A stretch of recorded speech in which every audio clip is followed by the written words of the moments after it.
Today, you're gonna learn how to wheelie over a log.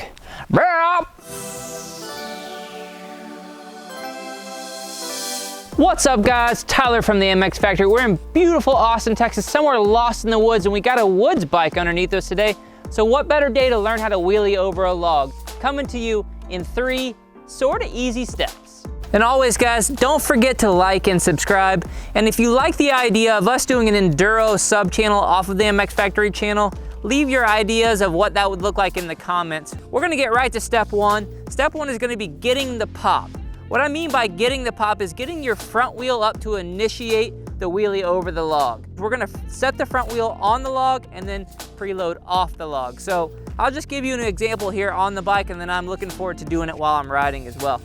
So when you're coming up to the log, you've got to do just as you would if you were doing a regular stand-up wheelie down a straightaway or a sit-down wheelie. You have to load the suspension so it lightens and you're able to get the front wheel up on the log. So what I like to do is come in, a little bit of front brake, a little bit of back brake, load the suspension, clutches in, and then all at one time, clutch out, off brakes, throttle, to get the front end to come off the ground. All right guys, step 1, a little over this log. Oh, okay, there we go. All right, so coming up through here, all we're gonna do, come up, load the brake, slow down, clutch and gas at the same time, let the bike come up to us. Remember, it's not a big pull in the arms. All right guys, step number 2. This isn't necessarily a technique. Most of the technique is derived in that first step. What you're looking for here is working on your timing. The way we're going over the log today is in the scenario that we're kind of going slow and we need a lot of pop. A lot of times it's gonna be for a bigger log. The log that we're on isn't huge, but you'll at least get the understanding. So what we're gonna do, since we don't have cones, if you have cones at home, use them so you can see them a little better, is we're gonna set up 2 rocks.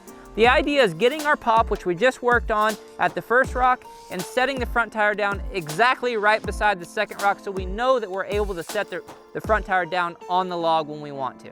All right guys, we're gonna roll into step number 2 here. This is gonna be just practicing timing. And we've got a short distance in between these 2 rocks because you don't wanna wheelie too far away from your log. So the idea here is to pick the front tire up at the first rock, drop it at the second one. And we want to get to where we're landing real close every time. That way we don't mess it up when we get to the real deal. All right guys, we're here. The 3rd step, it's execution. It's getting over this log. So what we're looking at here is making sure that we land our front tire when we get our pop, pull the bike to us, we land our front tire on the log, we kind of compress again, and then we re-pop. The idea behind that is, if you were to just wheelie over this log, the back suspension is gonna be compressed, if not fully, pretty close. So when you hit the log, you're gonna get a ton of feedback from the bike. So the technique by setting the front tire up on the log, compressing, and then popping again is unloading the suspension.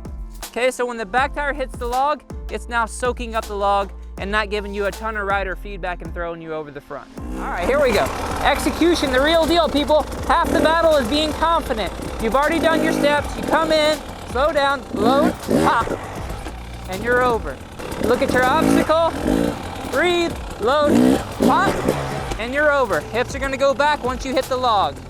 All right guys, that's it. We wheelied over a log. I didn't loop it out. Thank goodness we're still alive. If you like this video, there's more like it over here. Always, we're uploading cool clips on Instagram. Make sure you follow that. And our Patreon account needs you. We'll see you next time.